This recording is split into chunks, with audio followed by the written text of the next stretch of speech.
시작은 대통령의 요리책. 정확하게는 요리 레시피 일부가 발견되면서였다. 공식 기록에는 남지 않은 기록이었다. 그리고는 한동안 잊혀졌는데 어느 날 거짓말처럼 잃어버린 사랑과 함께 툭 나타났다. 의미의 요리 시대를 연 대통령의 요리책 발견. 전직 대통령의 유품에서 그가 정리한 요리책이 발견됐다. 대통령의 요리책이라고 부를 수 있는 책에는 요리법은 물론 요리를 하는 이유와 상황, 그리고 요리에 담긴 일종의 정치 철학이 실려 있다고 알려졌다. 또한 책에는 한 사람을 위한 요리부터 30인을 위한 요리까지, 그리고 대단한 정치적 미팅을 위한 만찬, 힘든 누군가를 위한 따뜻한 한 접시 요리까지 망라했을 뿐만 아니라 분쟁을 조정하기 위한 모임의 요리도 상세하게 묘사돼 있다고 한다. 동시에 설리라는 잠깐 제쳐둔 이름을 떠올리게 한 대통령의 요리책 기사는 더 구체적으로 이어졌다. 대통령의 요리책으로 자연스럽게 알려진 이 책은 대통령의 영식에 의해 발간됐고, 정치권에서는 대통령의 민주주의에 대한 꿈과 식견을 배울 수 있는 교재로, 세간에서는 나와 가족 그리고 친구들을 위한 실용적인 요리책으로 환영받을 것이라고 관측하고 있다. 일부 호사가들은 큰 사건마다 나서기 좋아하는 문화예술계 인사를 들먹이며 한 위성 방송에서 책의 내용에 맞춰 30회짜리 요리 특집극을 제작할 것이라 예상하기도 했다. 문화평론가 그룹에서는 그동안 먹는 요리, 보는 요리, 느끼고 즐기는 요리까지 나왔다면 이제는 바양으로 의미를 담아내는 요리, 그래서 감동을 주는 요리의 시대가 왔다고 환영의 뜻을 밝혔다. 문제는 이 글은 내가 쓴 게 아니라는 것이다. 의미의 요리 시대를 열었다. 이득까지 달아놓은 걸 보면 신문 기사를 의도한 보도자료처럼 보이지만 사실 신문에 난 적은 없다. 굳이 경위를 짚어본다면 두통의 중심에 있는 설리가 디지털 시대에 튀어 보이는 아날로그 애호가였다는데 힌트가 있다고 생각했다. 어쩌면 대통령의 요리책을 만든 대통령의 의도와 목적에 대해 설리가 내린 첫 번째 전제 혹은 결론을 그대로 표현한 것이라고 생각했다. 이것이 누구의 말인지 스스로에게 묻는다. 공표된 글은 아니지만 누가 쓴 것인지에 대해서는 일단 설리라고 판단할 수 있었다. 작성자가 설리라면 왜 하필 이때에 이런 단서를 나에게 흘렸는가 하는 게 문제였다. 최선은 내 재결합 시도에 대답한 것이지만 그건 아니다. 무슨 스파이 영화도 아니고 이렇게 복잡하게 할 이유가 없다. 그렇다면 최선의 반대편 그 끝은 내게는 걱정 불안이다. 뭔가 도움을 청하고 있기 때문에 걱정이고, 그럼에도 상황을 전혀 이해할 수 없기 때문에 불안이다. 술적 후배 에어에게 가져온 자료의 출처에 대해 물어봤지만 도움이 될 만한 이야기는 전혀 나오지 않았다. 그는 아무것도 인식하지 못한 선의의 운반자였다.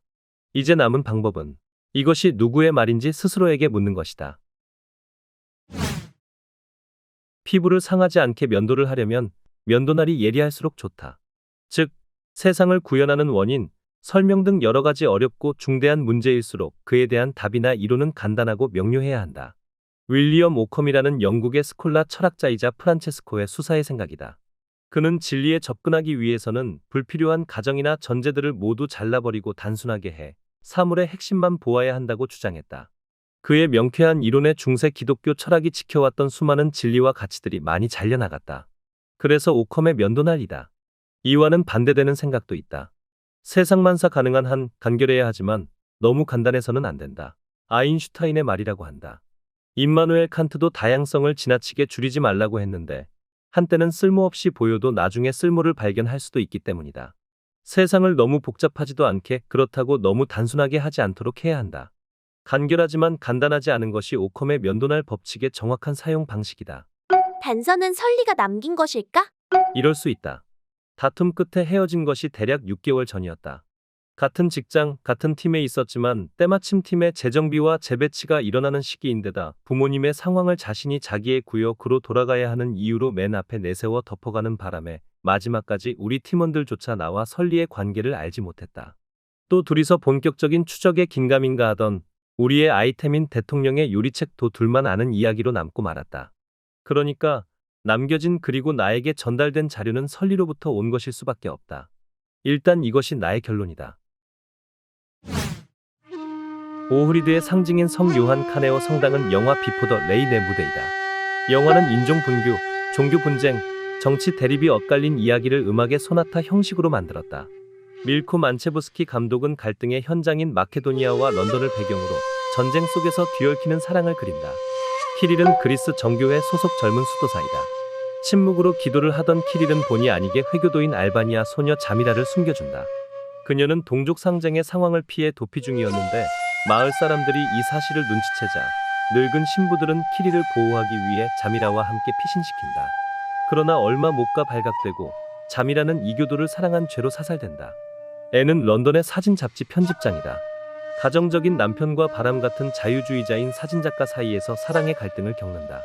어느 날 남편과 대화하다가 앤이 이혼을 말하는 순간 레스토랑에 난데없는 총성이 들리고 남편이 죽는다. 그녀의 딜레마가 얼결에 해소되지만 삶은 엉망이 되고 만다. 알렉산더는 퓰리처상을 받은 종군 사진작가이다. 그는 고향으로 돌아와 마음의 안식을 찾으려 하지만 포연에 휩싸인 마을은 그리던 고향이 아니었다. 그는 첫사랑의 연인 한나를 만나지만 과부가 된 그녀는 실종된 딸 자미라를 찾아달라고 애원한다. 옛 친구들의 아지트를 찾아간 알렉산더는 자미라를 발견하지만 증오심에 미쳐 날뛰는 옛 친구들이 알렉산더를 사살한다. 필사적으로 도망친 자미라는 그리스 정교회의 젊은 신부 키릴의 방으로 피신한다. 전쟁, 사랑, 이별 그리고 다시 사랑으로 이어지는 이 작품은 마치 메비우스의 띠를 연상시키는 독특한 구조로 이루어진다. 언어에서는 불가능한 사랑을, 얼굴에서는 인간의 딜레마를, 사진에서는 뿌리 깊은 인간의 회귀 본능을 이야기한다. 나와 설리는 직장 동료로 만났다.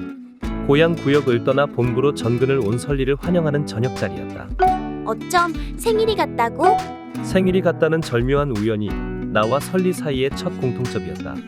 1년은 365일이나 되니 366명 정도는 모여야 한 쌍 정도가 생일이 같지 않을까 싶은데 사실은 그렇지 않다. 축구 경기를 예로 보자.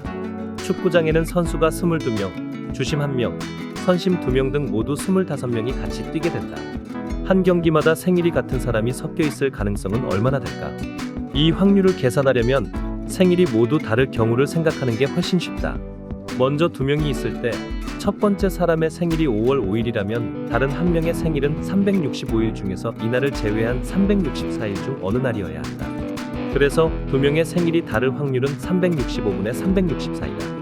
따라서 25명의 선수 중 생일이 같은 선수가 한 쌍이라도 섞여 뛰게 될 확률은 약 0.57 정도이다. 즉 10번의 축구 경기가 있을 때 5.7경기, 약 6경기 정도는 생일이 같은 사람이 뛰고 있을 가능성이 있는 셈이다. 이렇게 계산하면 40명 있을 때 생일이 같은 쌍이 있는 확률은 약 90%이며 60명의 집단이라면 거의 100% 한 쌍이 존재한다. 설리는 나와 첫 번째 다툼이 생긴 날 생일이 같을 정도로 우리가 얼마나 행운의 커플인지 설명하는 나에게 이렇게 단칼로 정리해 주었다. 물론 그렇다고 우리의 만남이 평가절하되지는 않는다. 플리시차 물고기는 오흐리드의 특산품이다. 수많은 선사 시대의 고고학 유적을 비롯해 청동기 시대 유적과 헬레니즘 시대의 유적들을 온전히 보존하고 있는 오흐리드는 유럽에서 가장 오래된 인간 거주지 중 하나이다. 5천여 년 전의 물질 문화를 보여주는 흔적들을 간직한 이곳은 고고학의 진정한 보물 창고라고 할 수 있다.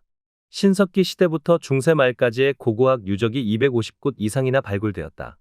최고 수심이 290m에 달하는 오흐리드 호수는 투명한 물빛 탓에 수십 미터 아래서 헤엄치는 물고기들이 훤히 들여다보인다. 잉어, 장어, 송어 등의 물고기들이 주로 이곳에 서식한다. 그 가운데 플리시차는 이곳 주민들에게 중요한 어류다. 튀겨 먹기도 하고 물고기 비늘로는 진주의 광택을 내서 기념품으로 판매하기도 한다. 진주 가공은 오흐리드의 플리시차 물고기 비늘로만 가능하다. 다시 말해서 고급 진주를 만들어내는 이 기술은 오흐리드에서만 가능하다. 아니 플리시차 비늘이 있어야만 성립된다. 배워도 다른 곳에서는 아무짝에도 쓸모가 없는 기술이다. 그녀의 버킷리스트는 쓸모없는 기술을 익히는 것? 왜? 설리가 배우고 싶은 기술 버킷리스트 가운데 두 번째가 오흐리드에서의 진주 다듬기였다. 가장 먼저 배우고 싶은 기술은 코끼리 똥으로 종이 만들기였다. 둘 다 배워서 아무짝에도 쓸모가 없는 기술이다. 모든 기계는 고장이 난다. 고장 확률이 0.1인 기계를 예로 들어보자. 이 기계는 100회에 10번의 고장이 나는 기계라고 생각할 수 있기 때문에 고장을 균등화하면 10회 한 번 꼴로 고장이 발생한다. 기대치로 말하면 고장이 난 후 다음 고장은 10회 이후가 될 것이다. 보통 이렇게 이해한다. 그런데 이 법칙의 흥미로운 점은 다음이다. 분명 고장이 난 후 다음에 고장이 일어나는 것은 10회 전과 후 각각 일어날 가능성이 50대 50인가 알아보면 꼭 그렇지만은 않다. 사실은 10회 이하에서 고장을 일으킬 확률은 약 0.61 정도로 0.5보다는 더 높다. 9회 이하에서 고장이 일어날 확률조차 약 0.57로 0.5보다 높다. 즉, 다음 고장은 기대치 10회보다 빨리 일어난다. 왜 이러한 일이 발생할까? 고장 발생을 그래프로 그리면 대단히 작은 확률이지만 고장은 훨씬 앞에 미래에도 일어난다.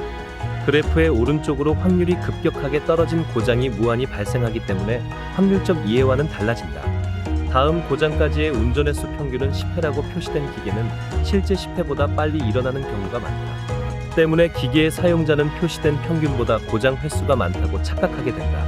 흔히 너무 잘 고장난다고 불평하는 이유다. 우연도 우리 생각과는 다르게 일어난다. 자주 일어난다. 기계의 고장만 해도 이렇게 우리의 감각을 왜곡한다. 우리의 감각이 애정 문제에 다다르면 더욱더 감정의 문제를 빼고 판단하기는 힘들어진다. 설리의 소식은 우연인가?